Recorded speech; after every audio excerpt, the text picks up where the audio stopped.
kinds of things. I've lost over 100 pounds. I've got my diabetes under control, and this is a result of your great and wonderful health service. And I want to I really want to thank you for that. And I want to say very clearly that, you know, the SHAC was there and provided that service, that outreach service. So if we can get started, I want to introduce Casey. I don't know if you all know Casey Cavender. And Casey, I'm sorry, in a hurry, I misspelled your last name. But Casey is really representative, I think, of what the SHAC was really all about. The service it provided for Casey in particular was not a luxury. It was not a, you know, it was a very important service. So Casey, I'd like to introduce you to everyone. And yes. If I can interject, yes. Just so you'll know some parameters that I'm operating under. Cool. Tonight. I've got another meeting that starts at about 5 o'clock. So I can give this about an hour tonight. I'm happy to come back at another time. If you want to generate some questions, I don't have a lot of detail with me tonight, but I'm looking forward to questions that you might have for me. And based upon a previous meeting and information that I received from that, if any of you are videotaping this, I would like you to say that now. I would like to see the instrument. I mean, that's fine, yeah. But there's an issue about videotaping people and showing things on YouTube that if you don't disclose that, that's really against the law. And I'm not bothered by the press. I appreciate being invited here. I know that there's passion in the room about this issue. I recognize that. This doesn't have to be the last discussion on this topic today. But I wanted to, for Casey, I wanted to say I've got some parameters tonight that I wasn't aware of when this thing got set. I think it was originally scheduled for about an hour and a half. Does that sound right or not? Well, there was actually no time limit on it. If I recall, Joe did most of the emails on that. And to be perfectly clear, people were informed at the last meeting that there was being videotaped.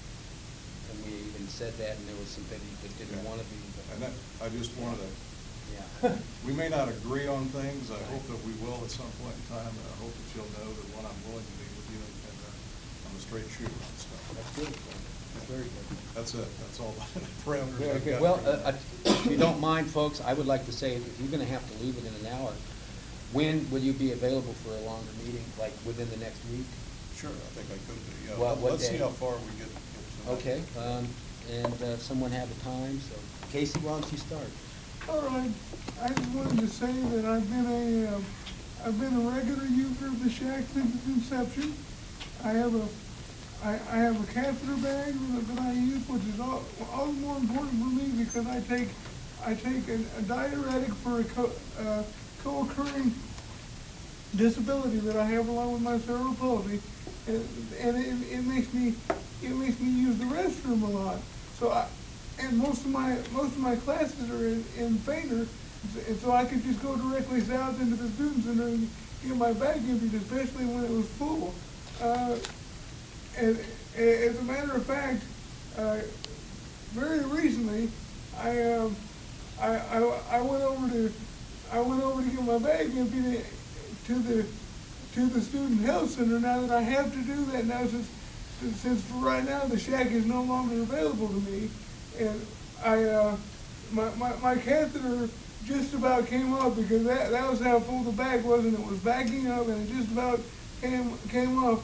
Lucky for me, it didn't, and I was able to get that done. But the thing about the SHAC that was a necessity was I could get this taken care of before the catheter would pop loose, and now I have to take 20 to 25 minutes to go over to the student health center and get it emptied, especially when it's very full. That's the only time I ever do it, when it's really going over the top. And it's a lot better for me, and it's a necessity for me to get that done quickly, so that I don't have to sit in wet pants all the time. Because with wet pants, there's chafing. There's all sorts of medical urinary infections in it.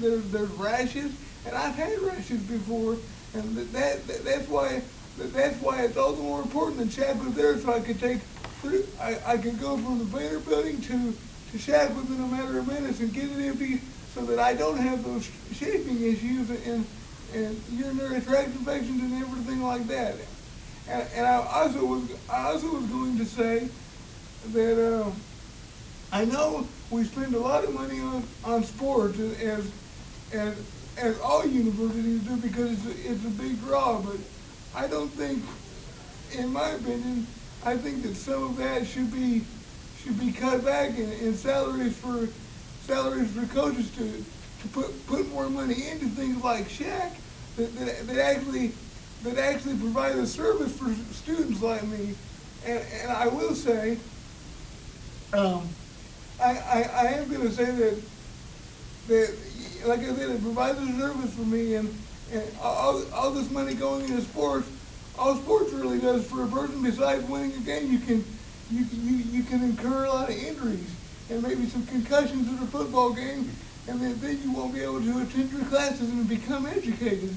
So then it becomes, then the money going to sports becomes,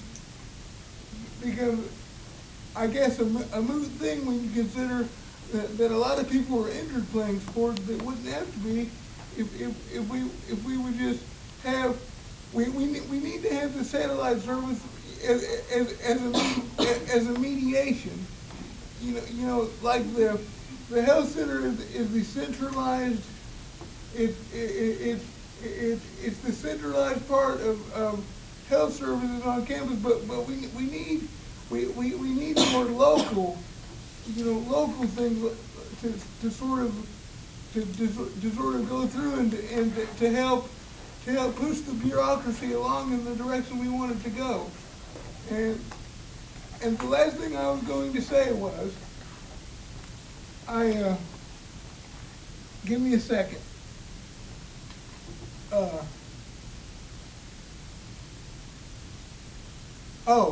The last thing I was going to say was, if nothing else, maybe you could possibly cut back the number of hours of operation that SHAC operates under. Just like, because I go to I go to the Silicate Oasis too, to get a snack or whatever. And they used to be open until 6, and now they're open until 4, and that was a cutback, but it still stayed open. And it provided people with candy, things that are unhealthy for them. Whereas the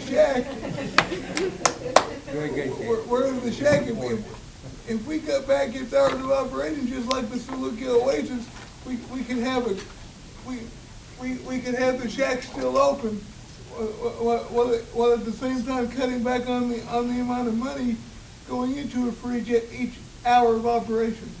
Very good, Casey. Thank you, Casey. James?